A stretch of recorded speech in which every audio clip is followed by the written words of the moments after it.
Ladies and gentlemen, welcome back. Welcome back. Welcome back to another edition of the Bush League Huddle Fantasy Football Podcast. I'm Fab. I'm joined with Roger and Knack. We apologize in advance if you're watching us on YouTube and Spotify video where you just saw the Toronto Maple Leafs logo and or the Blue Jays. Anyways, Roger's been flip-flopping between being a Habs fan and the Rangers fan and a Leafs fan for a few years now. He's basically like the Nick of the NHL, where he has like 45 different favorite teams, but that's fine. Anyway, that's just I apologies just for got that, back ladies and from gentlemen. Toronto. I'm juiced to be in my home away from home. Yeah, Let's okay, just say there that. you go. Yeah, it's good. I was gonna say there's not a lot of people that say I come back from Toronto and I'm juiced, so I'm happy that you've completed that sentence because any listeners in Toronto, we apologize, but you know what I'm talking about. You guys, it's like concrete jungle there, and people just show up when they go to work and Young Street and all that stuff. Anyways, so yeah, we're a fantasy football podcast. Thank you very much for joining us on this wonderful episode where we're going to be going over the usual stuff. I love hates. We got a little segment over here, and we got some nice. We got some nice matchups for preview a little bit too for week 6, and we're obviously always excited and we're very jacked and juiced up, as Roger would say, to have you all here.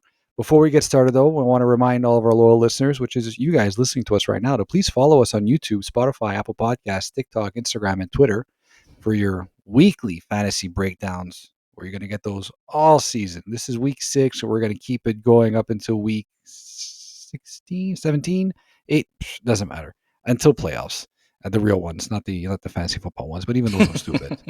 So just send us all of your waiver questions, your sit start questions, your trade questions. We've been getting a lot of questions about Christian McCaffrey, which is like very interesting. The fact that that guy is even being floated around as a possible trade option. Just Make say no. yeah, pretty much. Unless you're getting a king's ransom for him, Christian McCaffrey it's going to be very hard to trade. But Derrick Henry please, too. yeah, I mean Henry is. That's another Yeah, story. I was going to say Henry is. Does anyone have a bag of chips that they want to give up? I don't know. That's kind of what he's going for right now. Just send us all of your waiver wire questions, your sit start questions, your trade questions. We answer all of them. We really interact with our fans quite a bit. We actually enjoy it, honestly. Like whenever Roger gets a question, he sends it in a group chat between Knack and myself, and we're like, wow, what is that? Oh my God, it's crazy. It's like, yeah, do this, don't do that. And we actually get into arguments ourselves too. So you guys are top of mind all the time. We really appreciate our fans reaching out to us and asking us these questions. It really, really helps us drive this podcast. So thank you very much for that. So please follow us, like, subscribe, all that stuff. Continue to interact. And without further ado, we're going to get this episode kicked off with our opening drive. Roger, take it away. Yes, this week's opening drive. Every week we start with something that sets the tone, and this week it's all about trust. Welcome to the circle of trust. Not everyone makes the circle of trust, but after 5 weeks, kumbaya. After 5 weeks, some guys just keep showing up. It's not the stars, it's not the names you brag about. These are just the ones who keep showing up. You doubted them, Fab. You doubted them, Knack. Maybe you benched them. Maybe even trashed them in our group chat. But they've proven it every week. Consistent, reliable, matchup proof. They've earned your lineup spot. And they've earned a seat in the Bush League Huddle Circle of Trust. Who's number one in the Bush League Huddle Circle of Trust? Mr. Sam Darnold. Why did we doubt him? He had a great 2024, but leaving the QB whisperer in Kevin O'Connell left cause for concern. So far, he's been nothing short of fantastic. 113 QB rating, 73% completion percentage, 9 touchdowns, 3 INTs. He's locked in as a weekly start in 2 QB and Superflex. And I think he's creeping in as a lock in 1 QB formats as well. Sam Darnold, welcome to the Circle of Trust. Next up, we have David Montgomery. Why did we doubt him? It seemed like Gibbs was entrenched as the guy, but it's virtually a 50-50 split. And if anything, Detroit is leaning more on the run without Ben Johnson. Monty has almost the same amount of yards, higher yards per carry, and 1 more TD than Gibbs. He's pretty much a flex lock at this point and back to being a bona fide goal line guy. David Montgomery, welcome to the Circle of Trust.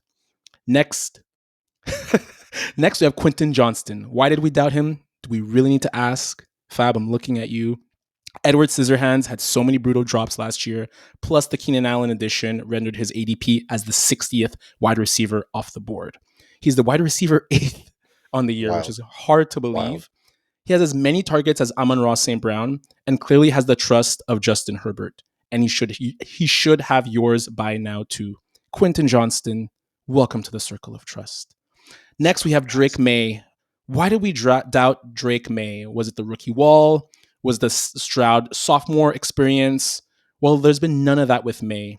He looks like he's the best of the 2024 QB class, and he just orchestrated a huge win versus the Buffalo Bills. He's the QB7 on the season, completing 73% of his passes, and he's unlocked Stefon Diggs, who looks awesome coming back from a torn ACL.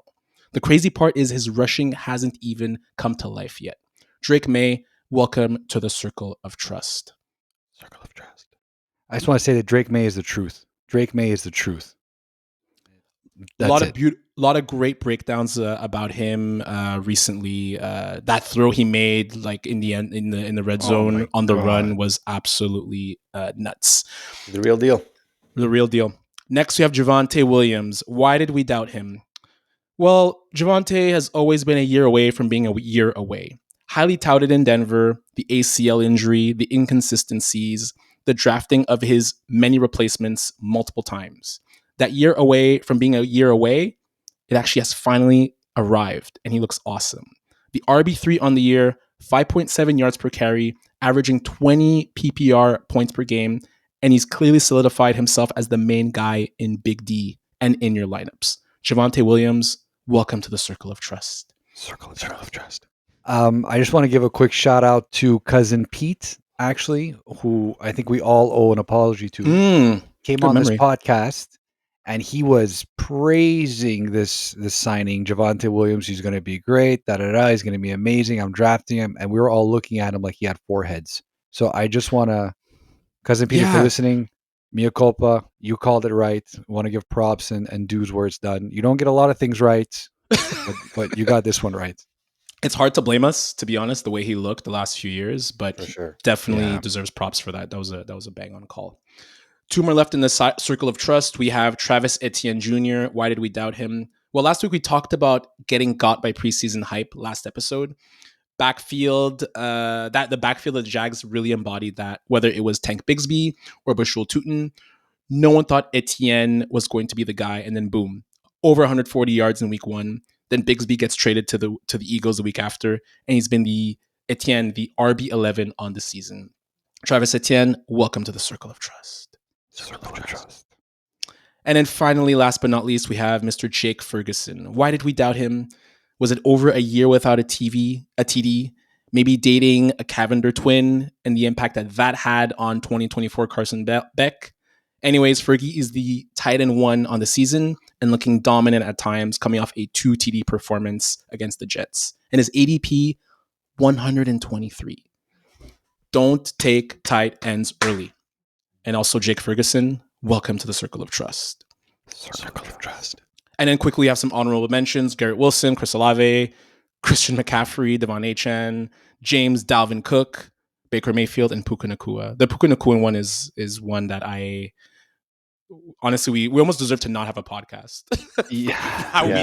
Honestly, we were dogging Puka, and even Stafford too. We're dogging him as well. And you look at where they are right now, and it's like, how are we even allowed on the air? We're not on the air. We're on the virtual air, but you know what I mean. Like it's. And that is a Circle of Trust for week 6. Circle of Trust. Thank you, Roger. I will continue with the love-hate picks for our week 6 here. But before we do that, we always want to keep each other honest. And we will go through our results from week 5, where we went a good 9-6, and we actually came back to 500, guys. We're 35-1 for the season. So we clawed our way back, thanks mostly in part by Roger.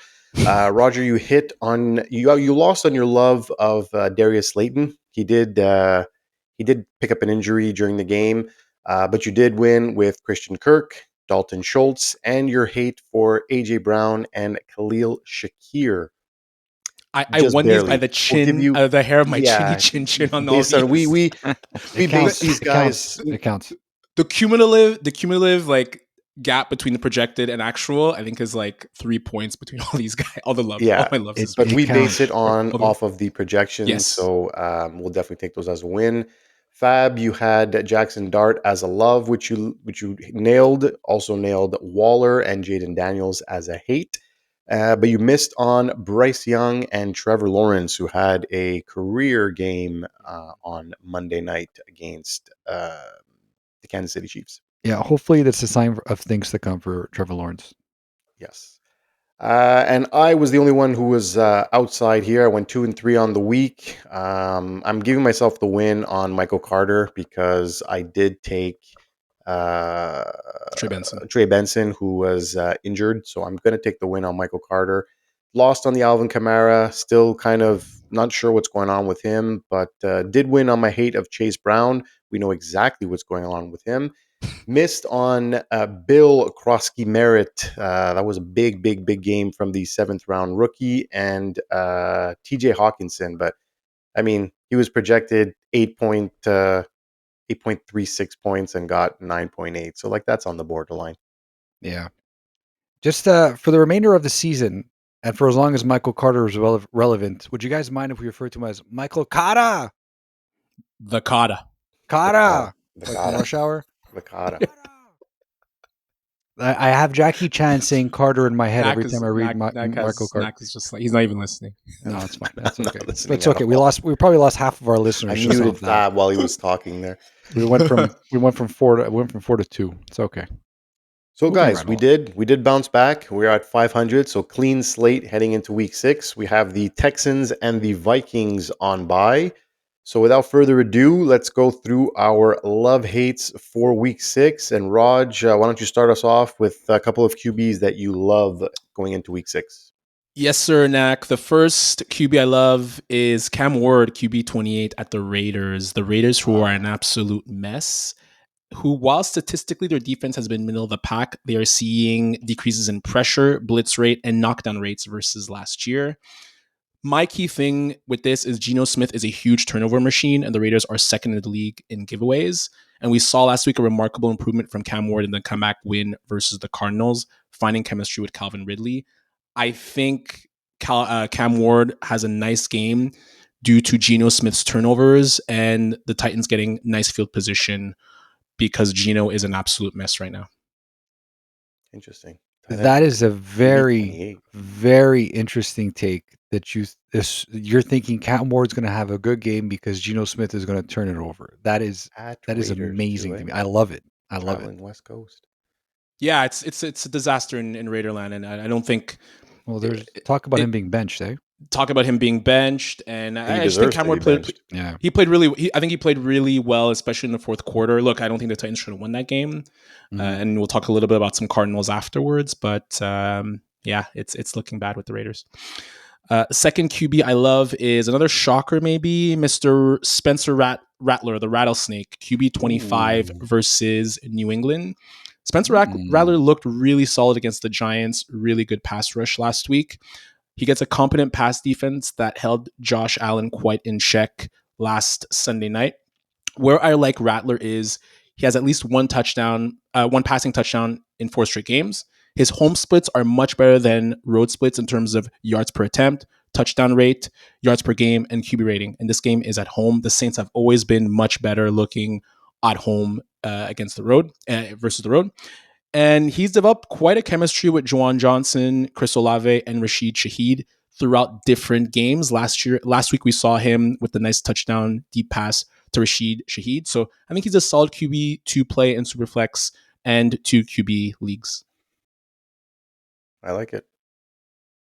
Yeah, I'm on board. He's really looked a lot better in his second year than he has obviously in his first year, and you can really see him turning into the quarterback that I remember. Seth Galina, friend of the podcast, was pretty high on Spencer coming out of the gate. So I think it's nice that you see it happening as you would expect it. Always had a rocket arm. He has a rocket arm, and if anyone who listens to Nate Tice, he's on Yahoo Fantasy Sports and Yahoo Football coverage. He really liked Rattler coming out of college, so I think he's carving out at least like a backup spot starter role in the league.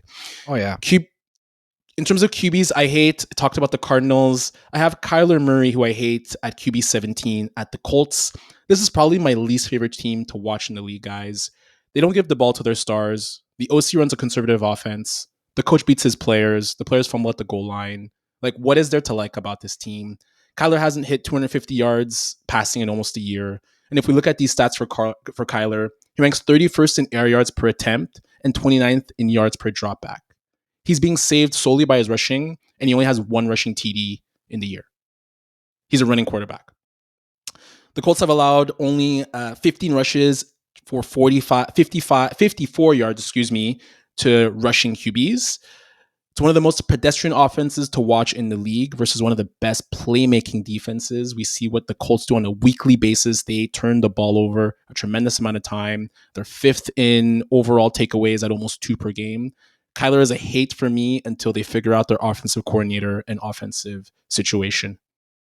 Yeah, Gannon got fined by the team there. You see that for his outburst on DeMarcado on the sideline? That was stupid. Not the outburst, the fine. I get it. I get why you're upset, but to chew him out to that extent, like in front of the cameras, that's like coaching 101. You can't be physical, right? I respectfully disagree. And these guys are professional football players. You're playing at a very high level and a very high standard, and that was a bonehead move. 100%. I'm not excusing the bonehead move. 100%. No, I'm not saying you are, but you need to be ripped, in my opinion. I'm sorry, you're getting not on the sideline with everyone watching like that. Oh, and that's not how you get a player to keep his confidence going forward either, right? Like that's not. You're already a third backup running back, and you keep on fumbling the ball at the 1 yard line. Like you never had confidence to begin with. So to me, I partly agree with Fabio in terms of like, hey, there's an accountability aspect to like. You can't do that. Like, and I don't know how players are still doing this. I don't know why there's not just like. I don't know why this is a thing in 2025. To me, any coach who allows this to happen is like you have to talk about it. But I think where I side more so with Knack is like you just can't hit players. Like he literally like looked like he just like was trying to rip his arm apart. Yeah, like we work in professional situations. Like that is unacceptable. No, right? exactly. It's unacceptable. I don't see it the same way you guys do. That I think it comes down to that. I don't see it as it was more like a shot, like, hey man, wake the hell up type thing versus I want to rip out your. It looked a little bit worse than that. Yeah. Okay. I agree, disagree. It's fine. I guess I got thicker skin than you guys, I suppose. That's okay. Here we go. Speaking of backups, in terms of the last QB I hate, I have Dillon Gabriel, QB 27 at Pittsburgh. I know it's going to hurt you a little bit, Fab, but listen to my reasoning. Gabriel performed quite admirably in his first start overseas against a Brian Flores defense. I have him solely as a hate, as I'm banking on Mike Tomlin's record versus rookie QBs. I'm sure, Nak, you know this very well. Since being head coach, Mike Tomlin is 26-6 versus rookie QBs. And the Steelers' last 4 rookies that they faced, Jaden Daniels, Bo Nix, Will Levis, and CJ Stroud had a combined 2 TDs, 3 INTs, and a 54% completion percentage. So I do like Gabriel, but I doubt the Browns' offensive woes and efficiency are suddenly solved just by putting Gabriel. Plus, the Steelers' defense has looked way better than they have over the past few games, especially on pass D. And I think all the talent that they have there, they're going to start figuring out. And I think they put the clamp on the Browns. Tomlin is also 18-1 at home versus the Browns in his tenure. 18-1. The only loss came in that embarrassing playoff loss in 20. Oh, the Baker Mayfield one, yeah. 2020, yeah. What's Mike 18-0 in the regular season at home versus the Browns. What's Mike Tomlin's record with using a Mike Tomlinism at the end of a press conference? 100%. It's everyone. The standard is the standard, and yeah. The standard is the standard. The standard is the standard. Oh, man, thank you, Raj, for the quarterback love-hate. We're going to turn it over to Fab with the running backs. Fab, take it away. Very hyped, boys. Very hyped. Very hyped. My first love. Oof. CMC. You're going to say it. No. CMC. Oi. No. This is our boy. Actually, no, the second one's really our boy. But this is still a boy that we appreciate very much. That sounded really bad. So this is so my first love is Rico Dowdle versus Dallas. So this week revenge game. We spell revenge RICO. because this is a Rico Dowdle complete revenge game right now. So Dowdle lit up Miami last week for a career day, 206 rushing yards and 30 fantasy points. And this week he faces his former team in the Cowboys that currently give up the 6th most fantasy points to running backs. Chuba Hubbard is considered, I'll never get the name right. Chuba Hubbard is considered day-to-day, and there's no news yet if he'll play, but if he does, you'd expect him to be limited after last week, especially Rico has, clearly carved out a role. I think he's going to be here to stay because those numbers can't really be ignored. Also, some extra info on Hubbard. He's started off slow out of the gates and hasn't really broken a single tackle so far this season. So Rico right now is ranked as RB14, but I think he gets you a top 10 return and firmly back in the RB1 conversation. I would start him with extreme confidence versus a very porous Dallas defense. He's one that maybe after a few games might be a circle of trust candidate that we doubted, and I would like to plant the flag and say that I did not doubt him, and I even went on record to say that this would be a committee backfield at some point. Because Rico was good for Dallas. Chuba is also very good, but he doesn't. I have no recollection of that, but I took your word for it. That's fine. It was one of the episodes we had with one of our guests on. I forget his name, but anyways, you remember the take, but not. Yeah, I remember. Of course, I remember my own takes. You guys remember your own takes? I absolutely remember my own takes. Yeah, I just feel like he's going to have a role, and I don't think anybody was expecting 206 rushing yards. Fun fact: I think he was 4 yards away from the franchise record set by Timbia Kabatuka. No, not Lindell White, not Lindell. Who's the other one? Stewart. No, not Stewart. He had dreads. Oh, DeAngelo Williams. No, I think Stewart had more. Williams. Thank you. I think Stewart had more. DeAngelo Williams, I think they were saying was second. Stewart. No, DeAngelo Williams has 210 rushing yards as a single. That's what I read. Maybe I'm wrong, but fine. We're talking about the same thing. So I just feel like that can't really be ignored. And like it or not, he's going to have some sort of a role in this offense. And even if Chuba is back this week, he might not be at 100%. He's still day-to-day. They might want to injure him, especially after he got paid. So anyways, start him with confidence. He's RB14 right now, but for me, he's a plug-and-play RB1 without a doubt in my mind. Yeah, Brees went for 14 for 113 against the Cowboys last week. Yeah, so everybody runs on the Cowboys. Yeah. And remember when they did that trade to get a defensive tackle because they needed help with the running game? Kenny Clark, yeah. How good is, and he's a good defensive tackle, but how good is that working out for them? Jerry Jones, go back to flipping off your fans. So he just to clear it up for everyone here, Dowdle tied Jonathan Stewart at 206, and DeAngelo Williams did have 210. So you were correct. For all the listeners out there, I was right. So my next love doesn't happen often, guys. Mark it on your calendars. Hey man, even a broken clock is right twice a day.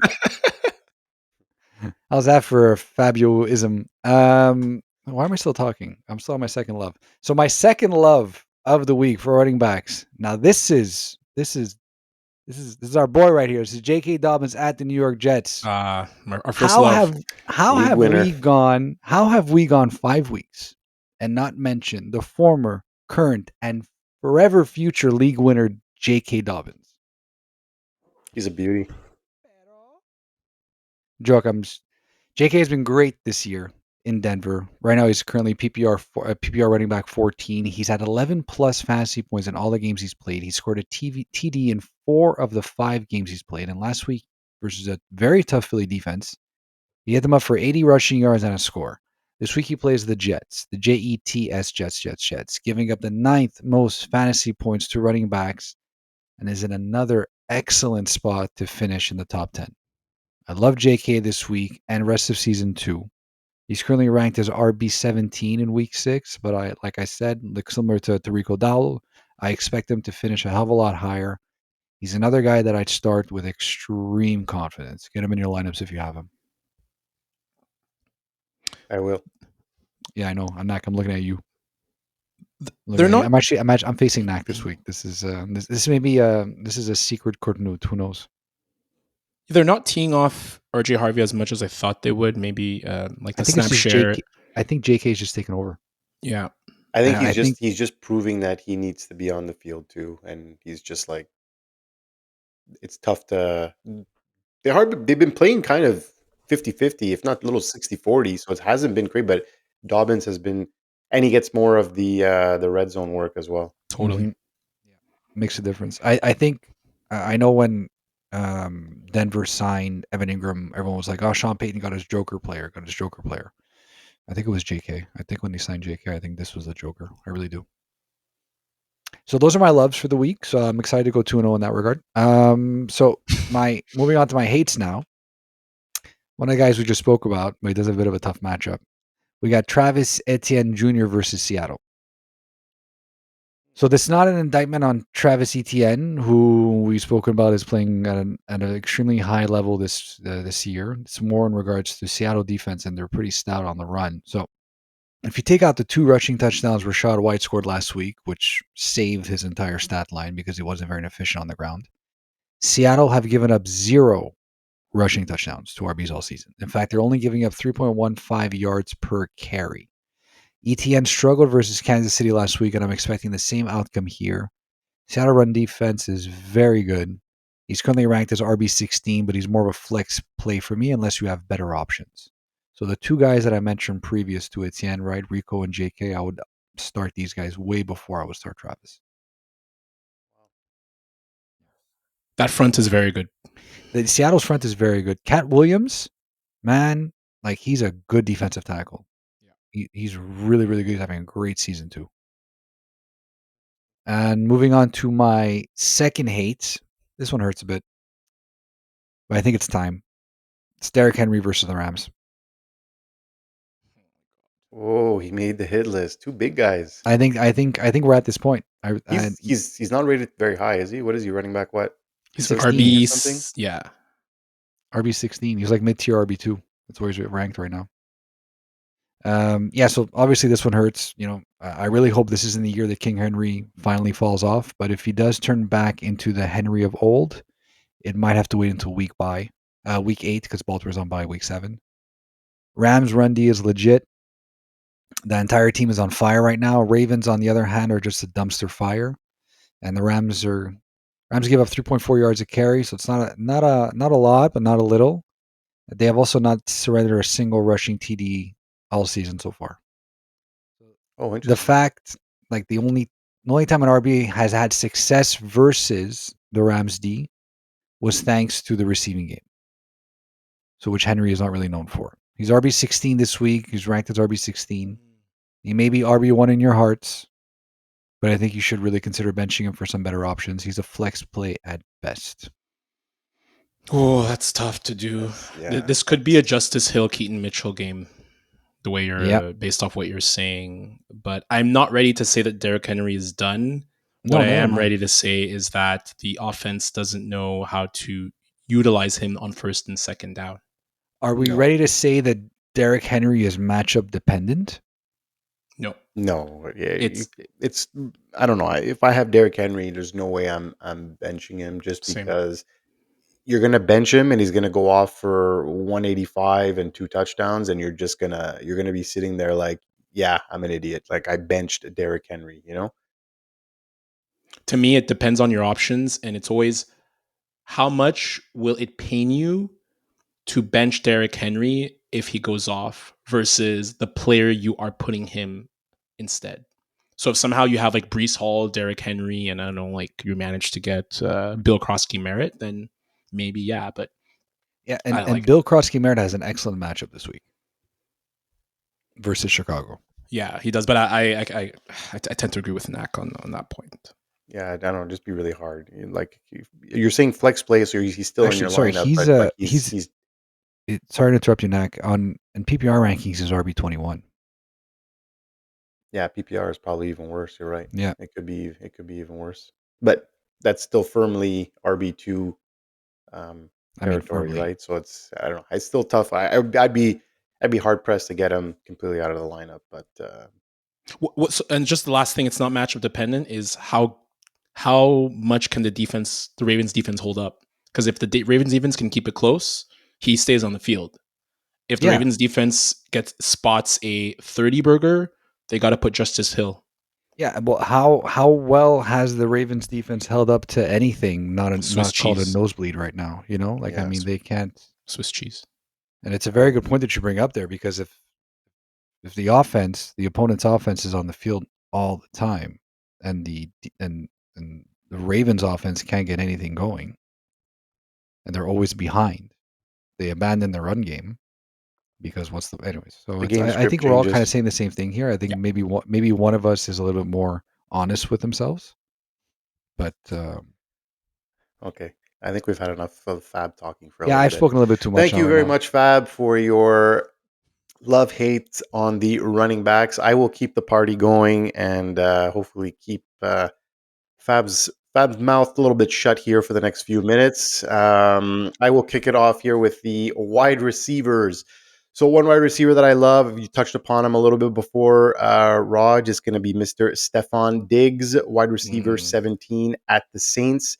So typically wide receivers returning from an ACL injury need about a 3-week ramp-up period before they start finding their stride, especially going to a new team as well. So that's exactly what we're seeing from Diggs after just 24.2 fantasy points over his first 3 games. He's exploded the past 2 weeks for a combined 40.7, and that's been against some tough pass defenses as well.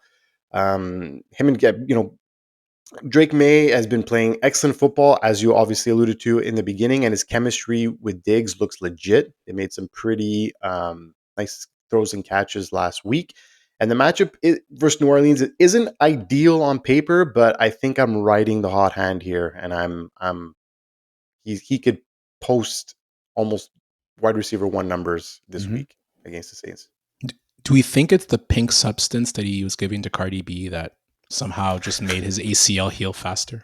I think if you know what I think it is. I think now he's really. I think he's calmed down a little bit after becoming a father with Cardi B. I think that's what it is. I think he's finally found. Hey, his interview on Sunday night with I forget who it was right before the pregame, he sounded so much different and so much more like a mature like human being, and he actually mentioned it while on doing the interview. So maybe he has changed. Maybe he's kind of he's found a place where Yeah, it was his fault that it broke up with him and Josh Allen. Like for he sure. was too focused on just his own stats, and then his brother got involved. So, anyways, I'm happy to see it, and he looks like old Stefon Diggs again. Yeah, Looks good.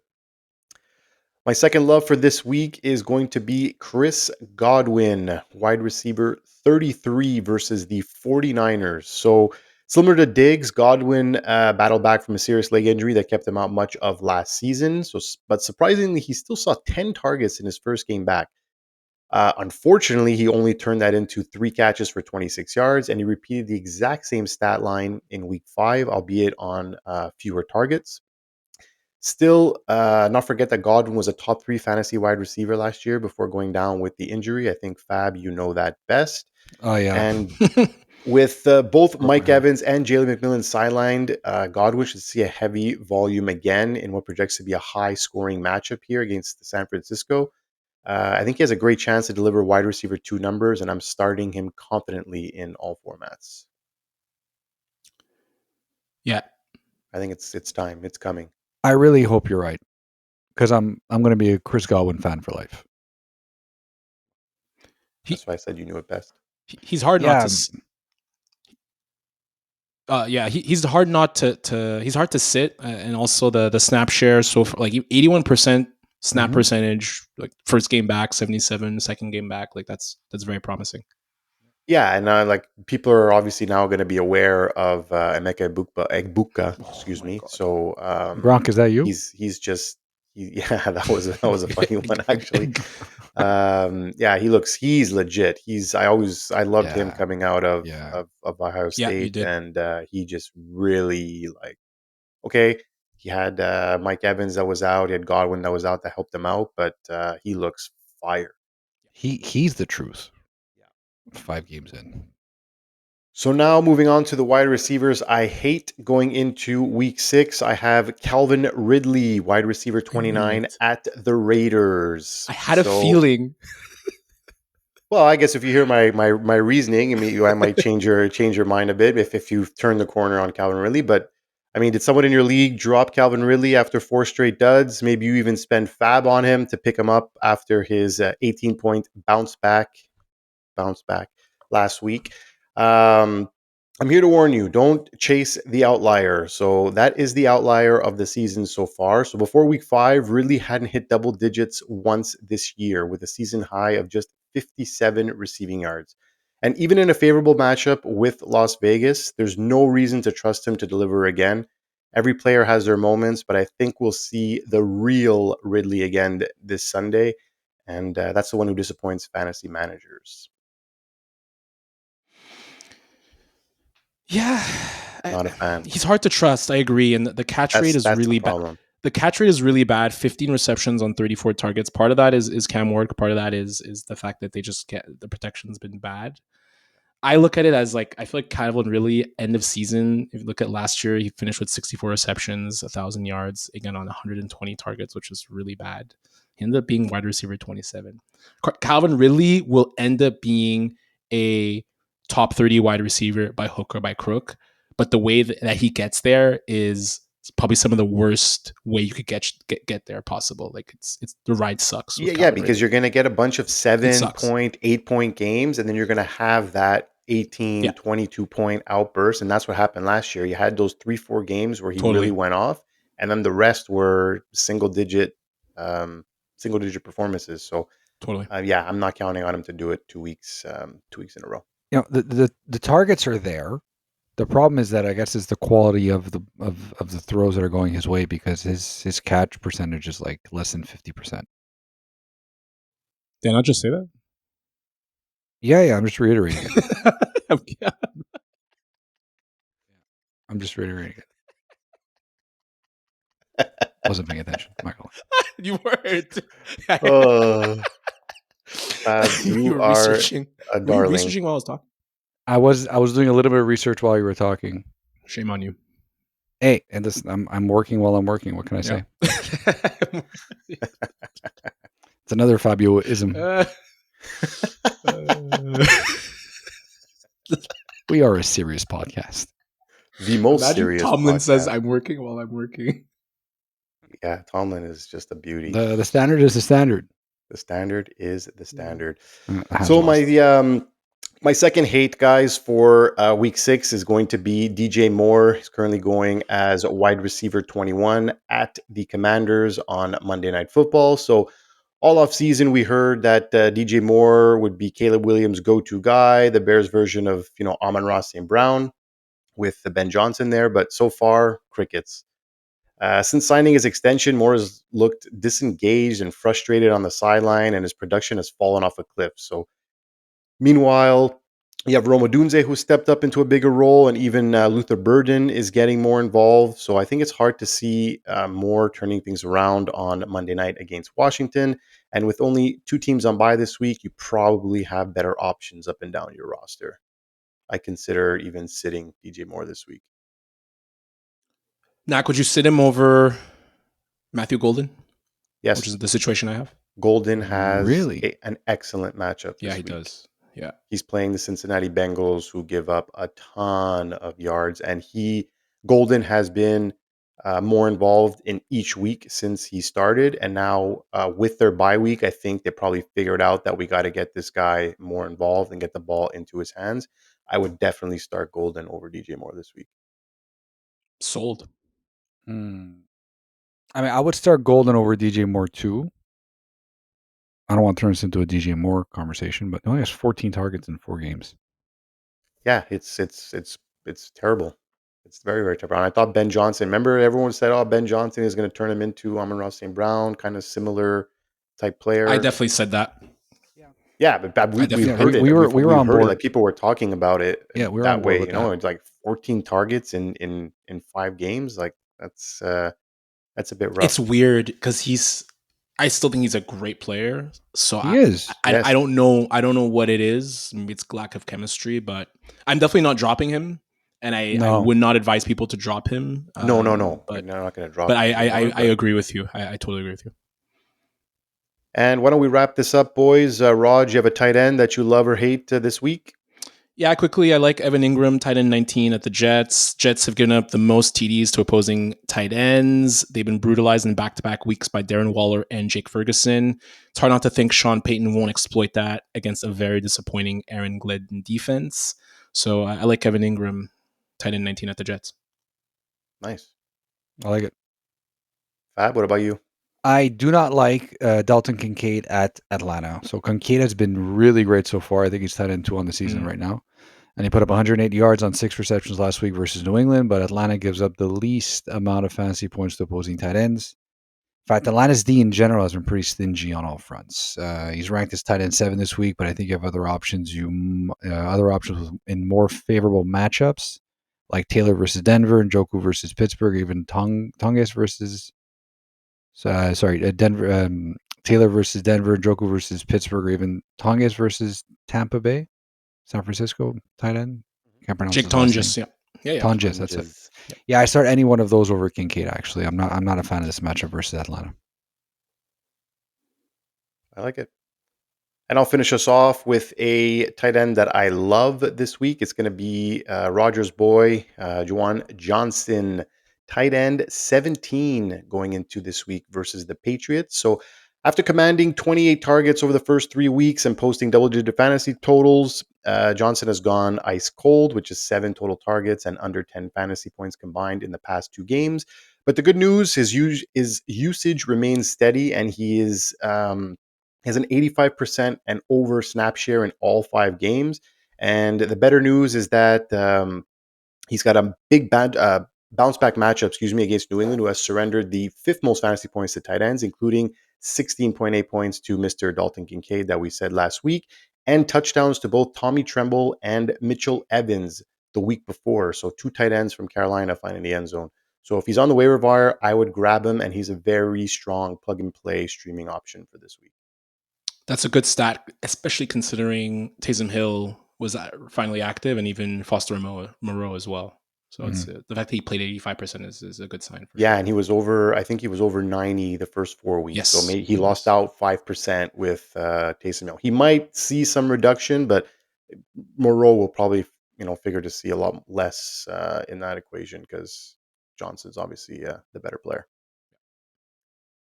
So that'll do it for us, ladies and gentlemen. Once again, please don't forget to like, follow, subscribe on all the social media platforms. We always interact with our fans, and like Fab alluded to before, we love to do it. So throw anything out there. We will answer any and all your questions. And we will be back next week with week 7. So enjoy this week. Good luck. And Raj, cue the music. There you go. Boom, boom, boom. That was a great episode. This weekend. It was. Oh, I gotta win this week. Nak, you and I are both 2 and 3, huh? This is the TSN turning point. Losing to Raj by 4 points really hurt last week. Because you're overconfident. I was overconfident. Hey, I beat Spiro last week. He was undefeated. So one Vavujai down, one to go. Black. that was the cue to cut it. You know who's not undefeated? Who's not undefeated? Goodbye. Bye, everyone. Peace out.